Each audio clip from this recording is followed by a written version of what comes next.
Kapilaha Tatpasankyata Bhagavan Atmamayaya Jataha Swayamajas Sakshat Agya Pratyapyaye Nada Jnana Vairagya Yuktena Bhakti Yogena Yoginaha Kshemaya Padamulam Me Pravishanti Akutho Bayam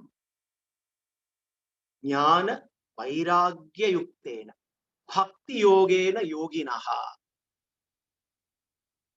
Kshemaya Padamulam, by taking refuge in Bhagavan, by taking shelter of Bhagavan's lotus feet, with the practice of Vairagya, acquisition of Jnana that matures into Bhakti, Pravishanti Akuto Bhayam.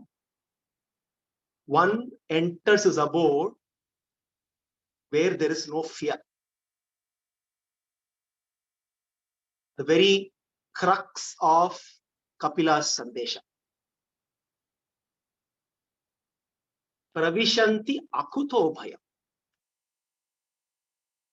The phrase that needs to be underlined here is Akuto Bhayam, where there is no fear. Vaikuntha, where there is no fear. Because samsara by design is filled with fear. Whether we like it or not, we are all gripped with all kinds of fear. Every emotion, every material emotion is a manifestation of this primordial emotion called fear.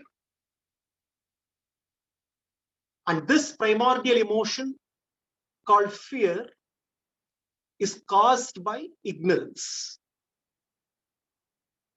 And as we have seen last week, Devahuti is also gripped with fear. After having a very good time, a very happy married life together with Kartapa Prajapati, spending years and years of enjoying the pleasures of household life, Devahuti finally comes to reality, face reality, and she is gripped with fear. Fear of samsara. Fear of all kinds of afflictions, unavoidable afflictions, bodily afflictions, mental afflictions. Fear of various disorders of life. And therefore, she is very keen, very eager to know how to stay undisturbed. How can I stay undisturbed, Hey Bhagavan?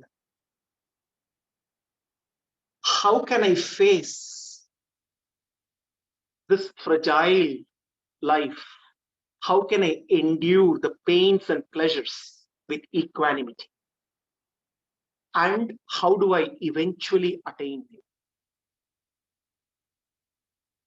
Therefore, in many ways, Kapilopadesha addresses the core issue of fear. How do we conquer fear? A simple answer is, with our ear, we can conquer fear. Fear gets transformed based on what we hear. There is a direct relationship between fear and knowledge. As a child, we are all afraid of walking into a dark room. Darkness scares us. Fear of darkness. But as we grow up, as we acquire knowledge, we easily overcome that fear. Some people possibly don't do it. That's a different story. So therefore, fear and knowledge. Greater the knowledge, lesser the fear. Greater the ignorance, greater the fear. Devahuti's fear is caused by her ignorance. And therefore, knowledge that is gained, Shravana, becomes so very important. It is through Shravana that we can grow out of fear. The more knowledge we gain, we can grow out of all kinds of fear. Therefore, with Shravana, we can grow out of knowledge. Also, with Shravana, we can also grow into some fears. Why do I say that? Some fears are needed. It is not that all fears need to be eradicated totally. There are some healthy fears too. Samsara bhiti. It's a healthy fear. Of course, the fear should not paralyze us, but some healthy fears are needed. Therefore, Shravana helps us to grow out of all the negative fears and also helps us to grow into some positive fears. And Devahuti, and also it is not necessary to completely get rid of fears. It is not possible. But we can dwarf all our fears. How can we do that? By having a greater purpose, by having a greater meaning to life. When we have a higher purpose, that higher purpose dwarfs all our fears.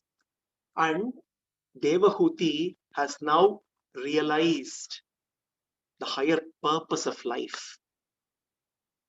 She has realized higher purpose of life, and therefore she is able to now ask the right questions to Kapila.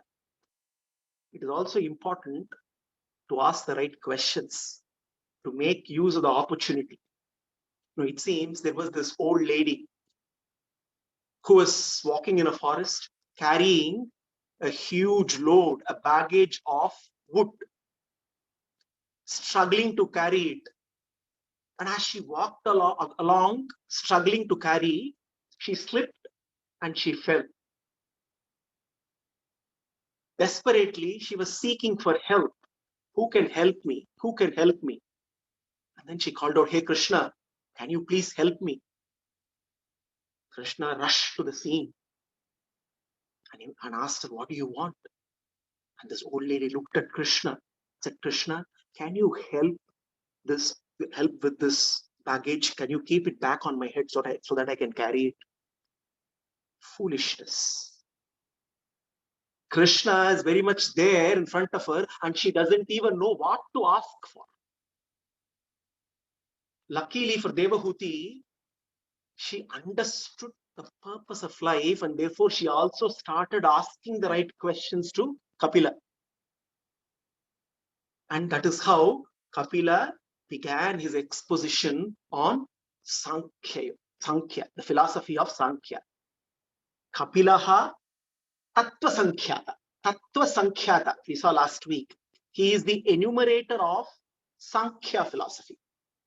Sankhya is count. Sankhya philosophy, the philosophy to do with counting of the tattvas. The philosophy that helps us to demystify, deconstruct the world of matter so that we can understand the Atma Tattva and eventually understand Bhagavat Tattva.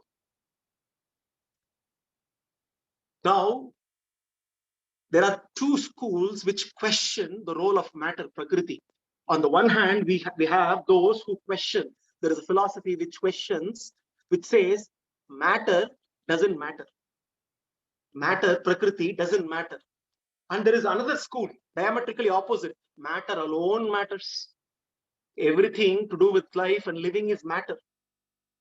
So the question all of us need to ask, does matter really matter? Now, this is where Kapila addresses this question beautifully. In Kapilopadesha, he basically gives this message. Study of matter matters. Study of matter matters provided it leads to the study of what matters.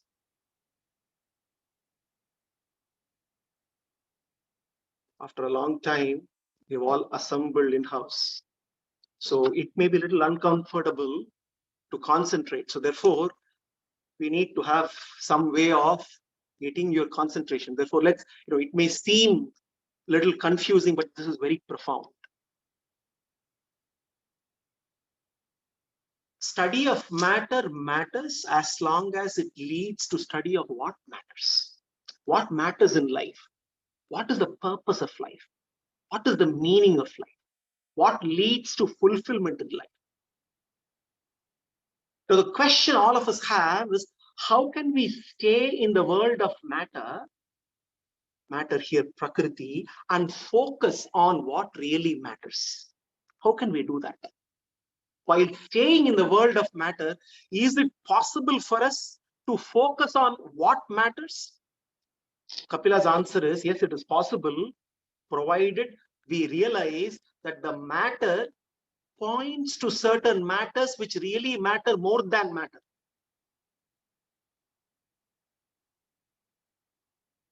Matter points to certain matters which really matter. What are these certain matters? When we look at matter, when we look at Prakriti, we look around, and when we deeply start questioning, we see there is an underlying order in matter. Matter is not random.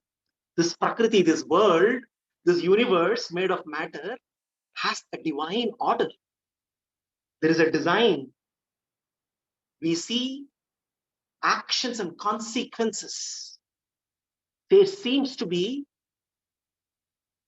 an order in which this whole universe is working. Everything seems to be in place. Therefore, when there is design, there has to be a designer. When there is an effect, there has to be a cause. So therefore, study of matter will eventually lead us to understanding certain matters related to the creator, the designer, the cause of everything that we see. And that is where, in Kapilopadesha, through analyzing matter, eventually we see the futility of staying only at the level of matter. Study of Prakriti, study of matter results in 4 important things: demystification, redirection, demystification, redirection, elevation, application. Let's look at all 4 of them. Demystification. Once we understand the true nature of matter, we can automatically get detached. The moment we know every beautiful form in this world is just made out of Panchabhutas and nothing else, then every beautiful form that is so very alluring, so very enticing, is nothing but a bunch of molecules. Nothing more, nothing less. This demystification, deconstruction enables us to face reality. Then we start questioning, why should we get so very attached, so very attracted to something which is nothing but bunch of molecules? Then the more we study matter, it also helps redirection. Redirecting, redirection is trying to discover the painter in the paint, artist in the art. If this world is beautiful, the world maker has to be more beautiful. If this world is wonderful, the world maker has to be even more wonderful. If the effect is just a small fragment of the infinite beauty of the cause, how beautiful the cause should be. Automatically we get redirected from the effect to the cause. And then we get elevated because we are kindled to be in a state of awe, looking at the way matter works, the way this world works, the way this body works.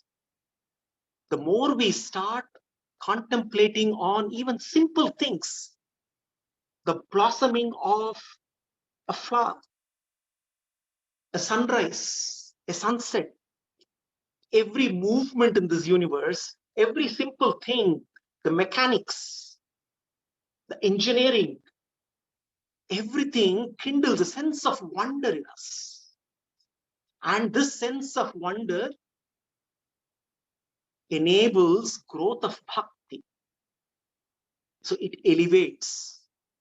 Also, study of matter helps us to apply the resources that we have, including this resource called this body. So in that context, therefore, that is the reason why even in the Gita, Krishna spends a lot of time analyzing this body, analyzing Prakriti. Because if we do not know who we are, how will we know who we are? If we do not know who we are not, how will we know who we are? So Sankhya of Kapilacharya, therefore, helps us through the study of matter, helps us to demystify matter, to get redirected towards Krishna, helps us to get elevated and helps us to apply all the resources, including our body, in order to attain him, the goal of all goals. So Devahuti is all ears. Kapila goes at length explaining the fundamentals to Devahuti. Straight away, he addresses the very foundation of all the ills. Kapilopadesha begins with contrasting the state of bondage and the state of liberation. Because Devahuti is keen to know why she is disturbed. Because Kapila clearly says, as long as you are in bondage, you will be disturbed. And therefore, he contrasts the state of liberation versus the state of bondage. He says, Chetaha kalvasya bandhaya muktaye chatmano matam guneshu saktam bandhaya ratam va pupsi muktaye. The good thing about Kapilopadesha is the messages are very simple. No complexity at all. More simpler than even Krishna's messages in the Gita. Very straightforward. What is state of bondage? What is state of liberation? Kapila gives a very simple definition. He says, Guneshu saktam bandhaya ratam va pumsi muktaye. When the Atman, overcome by the attraction, overcome by the three forces of gunas, is attracted to the world of matter and stays attached to Prakriti, that is bandhana. That is state of bondage. When the same Atman gets attracted to Krishna and stays attached to him, that is a state of liberation. Very simple, straightforward definition. What is the state of bondage? What is the state of liberation? Therefore, one immediately may ask, what is the cause of this entanglement in samsara? Is it not detachment? Kapila answers, it is not detachment. He says it is not attached, it is not detachment, it is attachment. The question is, what is the reason for this entanglement? We say attachment. But he says, if you think it is attachment, let me clarify. It is actually detachment, he says. Now we may all start wondering, is Kapila confusing us? The reason for bondage, is it detachment or attachment? Kapila says it is detachment and not attachment. Detachment from Krishna is the cause for bondage. Even in the Gita, where Krishna talks a lot about detachment, if we see the flow of Gita, it begins with detachment centeredness and eventually moves to attachment centeredness. Through the practice of Karma Yoga, Krishna says one must cultivate detachment from Prakriti. One must cultivate detachment from Prakriti, and eventually the culmination of detachment from Prakriti must be attachment to Krishna. If it doesn't culminate into attachment to Krishna, detachment from Prakriti is of no use. After 6 chapters of Gita, where he talks about cultivation of detachment through Karma Yoga and Jnana Yoga, Krishna concludes, Yoginam api sarvesham adgatena antaratmana shraddhavan bhajate yomam sameyukta tamo mataha. And immediately beginning of some chapter, he says, Maya sakta vanah patta yogam yunjan madashraya. Maya sakta, one should get attached to him. If detachment from the world does not result in attachment to the world maker, that detachment is of no use. Because we must realize that by design, we are attached to something. By design. Now, why are we attached? What is the cause for attachment? The cause for attachment is the attachment promises to fulfill certain innate needs: security, comfort, love, joy. These are all promises. The attachments that we have, all kinds of attachments.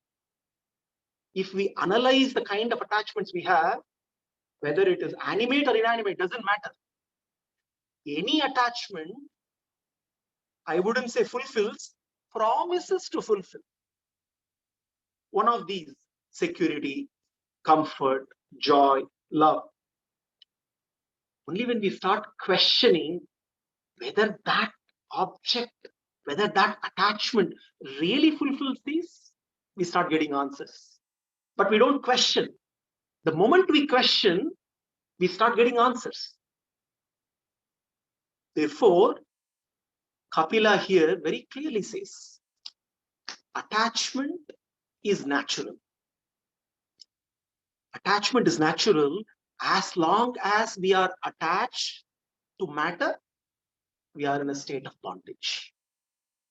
When we get attached to Krishna, we are in a state of liberation. Uneshu saktam bandhaya ratam va pumsi muktaye, he says. Then, discussing, contrasting to these two states, state of bondage and state of liberation, Kapila addresses what is the root cause.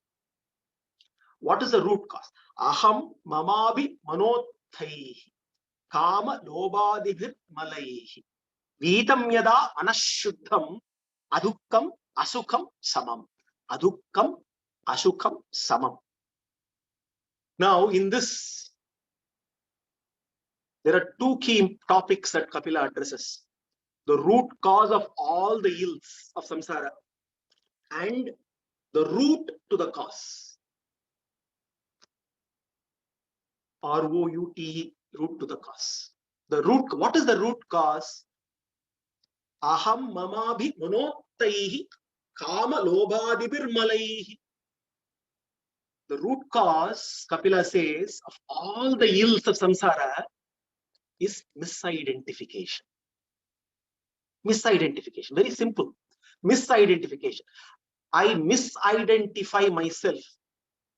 The misidentification leads to I-ness and mine-ness, which then leads to kama and lobha, which are impurities of the mind. Aham mamabhi manottaihi kama lobhadibir malaihi.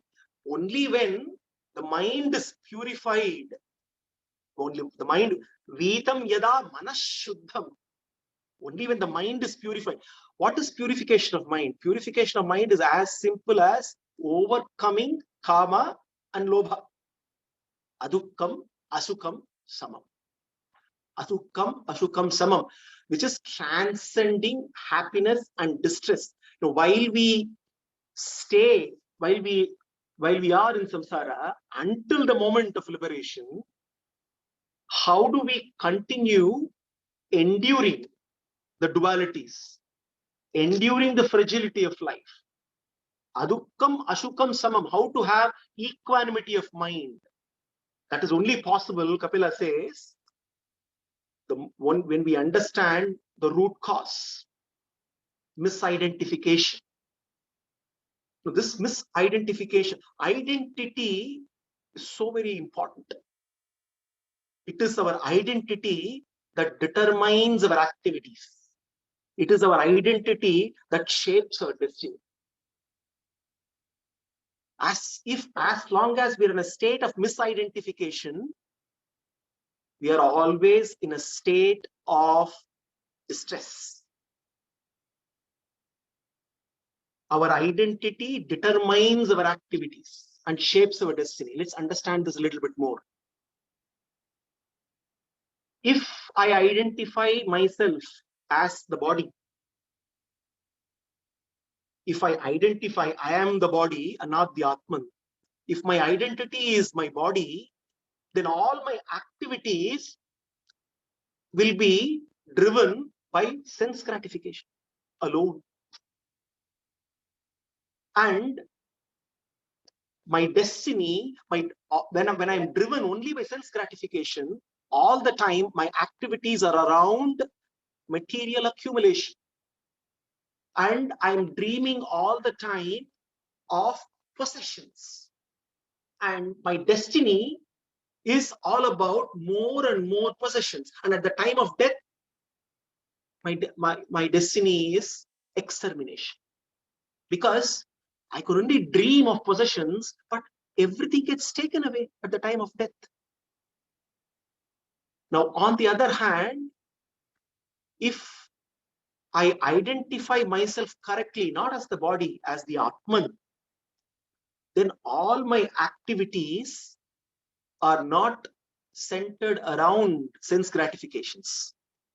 All my activities are selfless, are all done as a service to Bhagavan. And my destiny is very clear. Krishna is my destiny. And at the time of death, there is no extermination. There is only elevation. Elevation for eternal happiness with Krishna.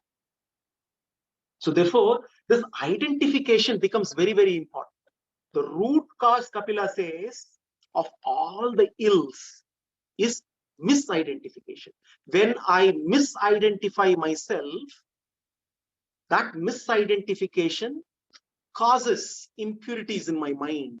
And as long as this impurities in the mind continue to be dominant in my mind, there is no way I can have peace. There is no way I can have equanimity. So Kapila says, the reason for the disturbance, mother, addressing Devahuti, is this misidentification. And then, what is then as our true identity? He says, Tada Purushatmanam Kevalam Prakrite Param Nirantaram Swayam Jyotihi Animanam Akhanditam. This is from, in a way, from the second chapter of the Gita, where Krishna talks about the nature of the Atman. Tada Purushatmanam Kevalam Prakrite Param Nirantaram Swayam Jyotihi Animanam Akhanditam. Animanam, the Atma is Anuswarupa, infinitesimal. It is infinitesimal in size, Anu. Then one may ask, then how we are able to experience the feelings across the body? Its consciousness pervades, the knowledge pervades, the Atman is infinitesimal in size. And Animanam Akhanditam, it cannot be destroyed. Ajo Nityaha Shaswatoyam Purano Nahanyate Hanyamane Sharire. Tada Purushatmanam Kevalam Prakrite Param. It transcends Prakriti, Nirantaram Swayam Jyotihi. It is self-effulgent all the time. By nature, it is endowed with infinite knowledge. And therefore, when one does not realize the true nature of Atman, life becomes a miserable journey from birth to death.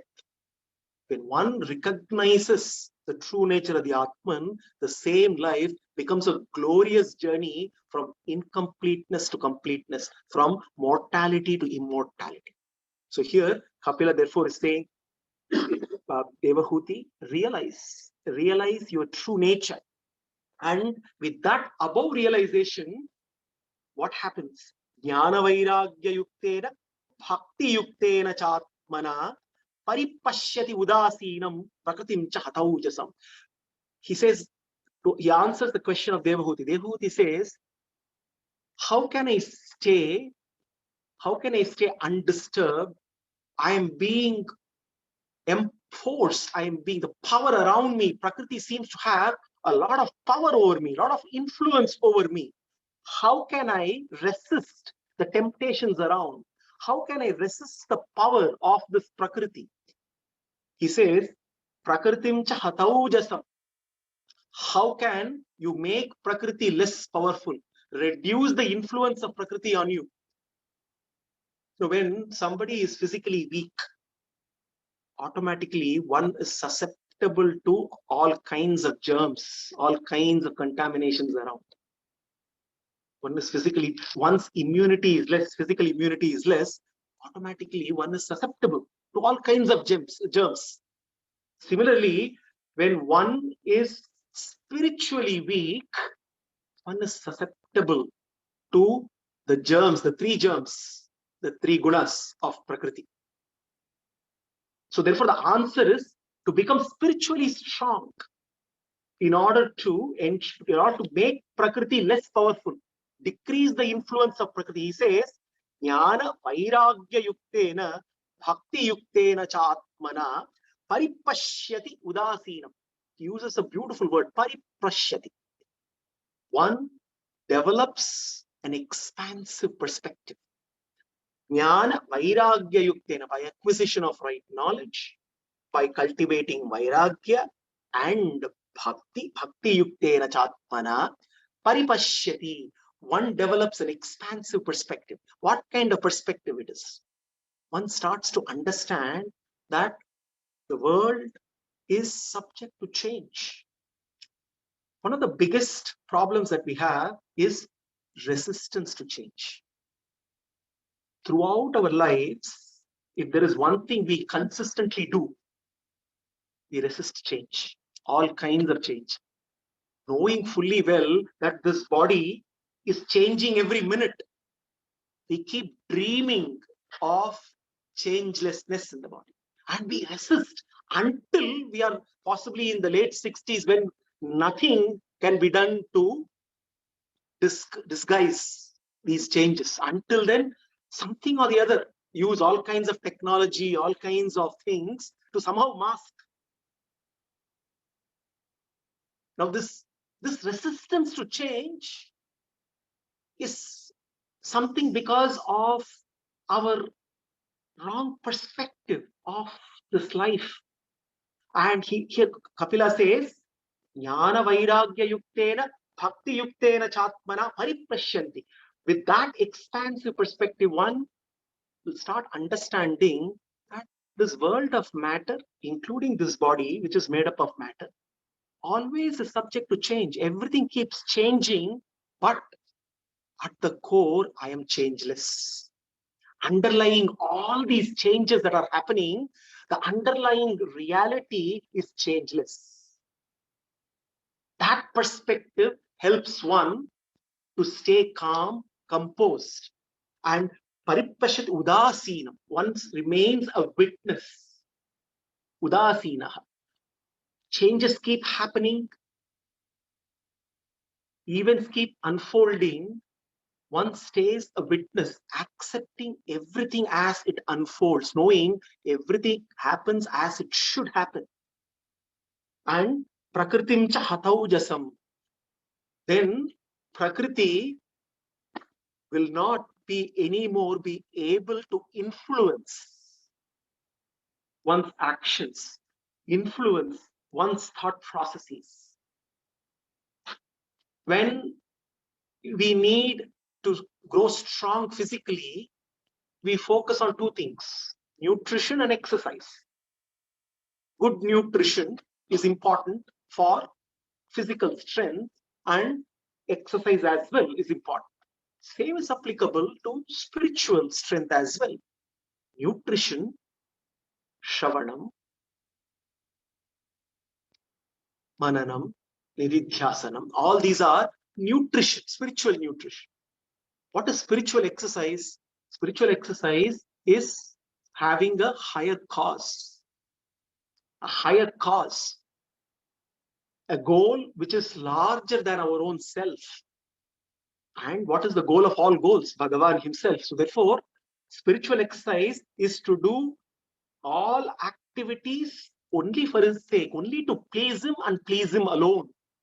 And this spiritual nutrition and this spiritual exercise ensures that one is so strong that Prakriti cannot shake, Prakriti cannot influence. Prakritim cha hataujasam, he says. Having talked about Jnana, Vairagya and Bhakti, now Kapila comes to the crux. He highlights the significance of Bhakti. He says, Na yujyamanaya bhaktya bhagavati akhilatmani sadrisho asti shiva pantha yoginam dhamma siddhaye. Sadrisho asti shiva pantha. There is no other auspicious path. Shiva pantha is auspicious path. What is the auspicious path that Kapila is talking about? He says, Vairagya and Jnana without bhakti are of no use. Vairagya alone, we saw this. Detachment from Prakriti alone is necessary but not sufficient. Detachment from Prakriti should lead to attachment to Krishna. Similarly, Jnana should blossom into love, into bhakti. One may ask, we always keep asking this question, is it not enough to be good? Being good is very important. Dharma attains its perfection not just by submission to the laws of this universe, not just by submission. Submission to the laws of this universe is necessary but not sufficient. Submission to the laws of the universe must be complemented by surrender to the lawmaker. Dharma attains perfection not just by falling in line with the rules. Falling in line with the rules is important, but falling in love with the rule maker is even more important. Jnana and Vairagya, if they are not dovetailed with bhakti, cannot fulfill the mission of life. And this is exactly what here Kapila is saying. Sadrisho asti shiva pantah yoginam brahma siddhaye. Brahma siddhi here is realization of reality, reaching that state of perfection. To reach that state of perfection, bhakti is so very significant, he says. This is where this Kapila Sandesha is so very different from the Sankhya Mata of Kapilacharya who came later, where that Sankhya Mata talks about only the two tattvas. Here, Kapila talks about all the three tattvas, and more importantly, the focus is knowing the distinction of the three tattvas, one must surrender to Bhagavat Tattva. And then Kapila addresses Devahuti. He says, Prasangam ajaram pasham atmanah kavayo viduhu saeva sadusho kritaha mokshadwaram apavritam. Mokshadwaram apavritam. Prasangam, knowing that attachment to matter is the cause for bondage. Kavayo viduhu, the learned people understand this. Saeva sadusho krito mokshadwaram apavritam. He says, they shift their attachment from Prakriti, from matter to a master. Here, the question Devahuti asks, how do I overcome this power of attachment to Prakriti? Kapila's answer is very simple. Shift your attachment. If you can't shift your attachment directly to Krishna, from matter, shift it to a master who will enable you to eventually shift your attachment to the master of all masters. He gives a very simple way. He says, this is where we also discussed last week, the importance of attaching to sadhu here is bhaktas, devotees, who then can enable further shift of attachment to Krishna. So here it says, Prasangam ajaram pasham atmana kavayo viduhu. Sayeva sadusho krito moksha dwaram apavritam. Because one important fact here Kapila highlights, whether we like it or not, attachment will be there. Attachment can act both as a key and as a lock, he says. Attachment can be both a lock and a key. It can be a lock prisoning us in samsara. The same attachment can also become a key for liberation as well. So attachment per se, he says, need not be looked at as something negative. It is the question of what is the direction of this attachment. The same attachment, when it gets directed towards Krishna, becomes liberating in nature. When it gets misdirected. So therefore, also he says, in a way, we need not keep running away from the world.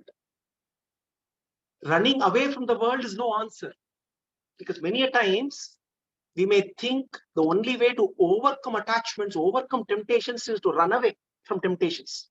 We keep running and running and running from temptations, and we find our temptations are running faster than us. Because it is not that temptations are outside, actually the temptations are inside. So wherever we run, the temptations are there. There is no escaping. Therefore, the answer to overcome the allurements of this world and these temptations is not to run away from them, is to shut the door to them by taking the help of stepwise of sadhus. That is why satsanga becomes so very important in our spiritual journey. It is through satsanga that we can practice this shift of attachment from the world to the world maker, which again is a process. It may not happen overnight, but it is definitely a process. Getting the direction right becomes very, very critical. Prasangam ajaram pasham atmana kavayo viduhu. Sayeva sadusho krito moksha dwaram apavritam. And then Kapila addresses, how do I then, if I have to make this shift the attachment, there is some effort needed from my side. What kind of effort is this? Bhaktya puman jata viraga aindriyad drishtashrutan mat rachana anuchintaya chittasya yatto grahane yoga yuktaha yatishyate rujibit yoga markaihi. Patanjali in his Yoga Sutras starts saying, he gives this first sutra, yogaha chitta vritti nirodha, he says. Chitta vritti nirodha.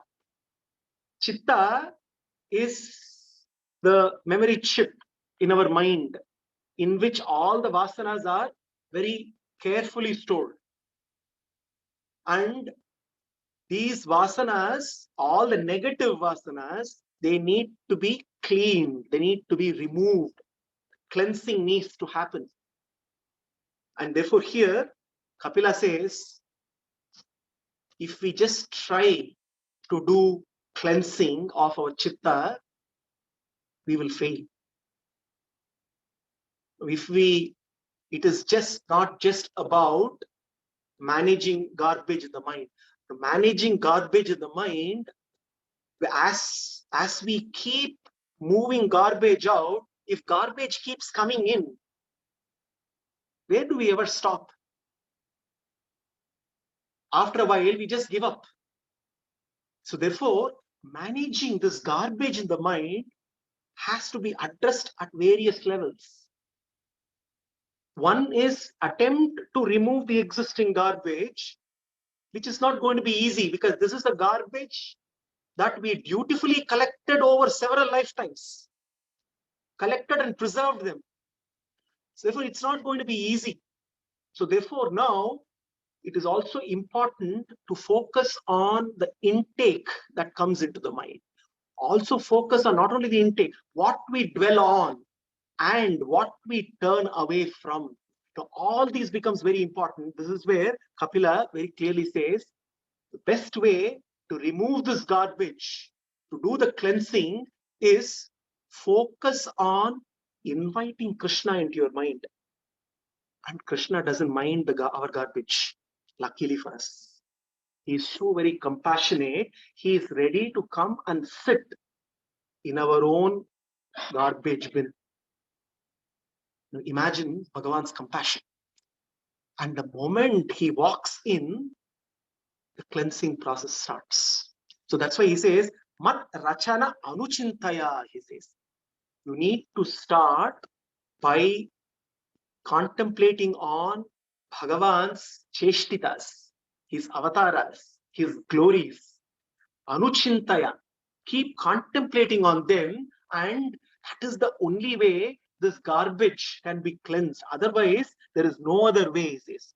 So Devhuti now very clearly knows that bhakti yoga is the way to mukti. Therefore, she wants to know the swarupa of bhakti in its essence. Devahutirvachat. Kachit tvayuchita bhaktihi kirdishi mama gochara yaya padam te nirvanam anjasan vashanva aham. She says, how do I understand the nature of this bhakti? What is its swarupa? You talked about bhakti. Tell me, how can I effortlessly practicing bhakti attain you? Give me a very simple definition of bhakti, she says. Essence of bhakti, so that I can understand and apply it immediately. Maitreya immediately, because Maitreya is actually recounting this conversation. So Maitreya is telling Vidura, Tatvanayam yat pravadanti Sankyam provacha vai bhakti vitana yogam. It seems Sankhya Yoga, the purpose of Sankhya Yoga is only one purpose. Provacha vai bhakti vitana yogam. Philosophy, what is the purpose of philosophy? Purpose of philosophy is to kindle bhakti. No. Philosophy means love of knowledge. Love of knowledge or love of wisdom. What is the purpose of this love of knowledge? This love of knowledge should kindle love for the knowledge giver. Otherwise, what is the purpose of this knowledge gained? The love of wisdom is to kindle love for the wisdom giver. Otherwise, what is the purpose of wisdom? So, Kapila, therefore, now is going to give the essence of bhakti to Devahuti. Devanam gunalinganam anushavika karmanam sattva evaika manasaha vrittihi swabhaviki tuya animitta bhagavati bhaktihi siddher garishyasi jarayati ashuya kosham nighirnam analoyatha. A very simplistic definition of bhakti. We all have discussed this many times.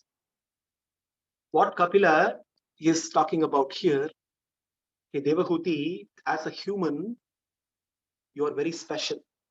You are endowed with jnanendriyas and karmendriyas. All these indriyas are called Hrishika. Hrishika, the sense organs, the organs of perception and the organs of action. Do you realize what is the purpose of these indriyas? You've also been endowed with a mind. Do you realize what is the purpose of this mind? He says the only purpose of all these karmendriyas and jnanendriyas, the purpose of all this Rishika is to serve Rishikesha. There is no other purpose.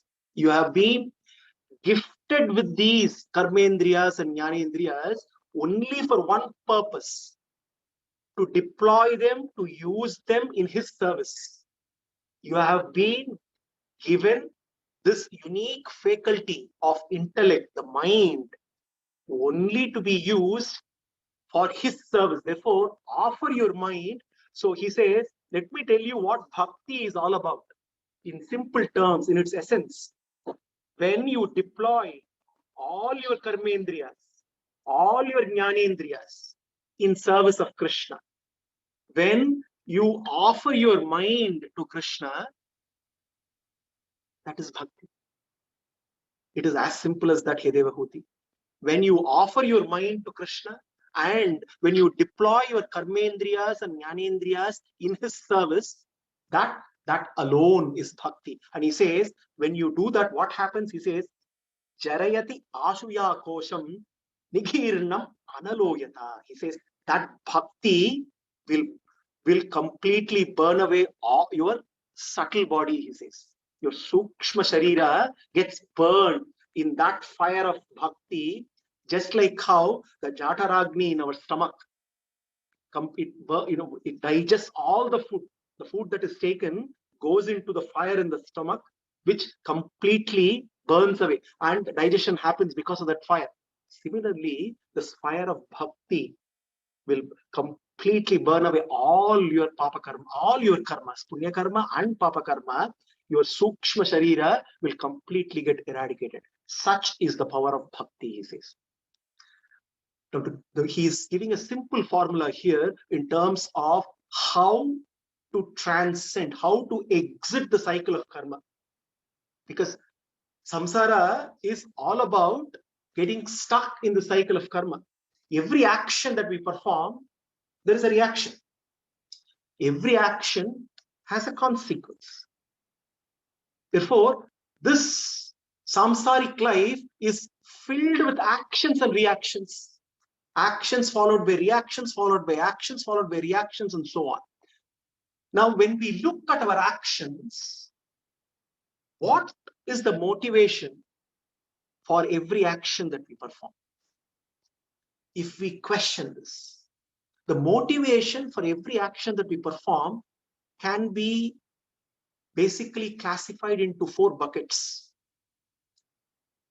The 4 buckets, the motivation for every action that we perform.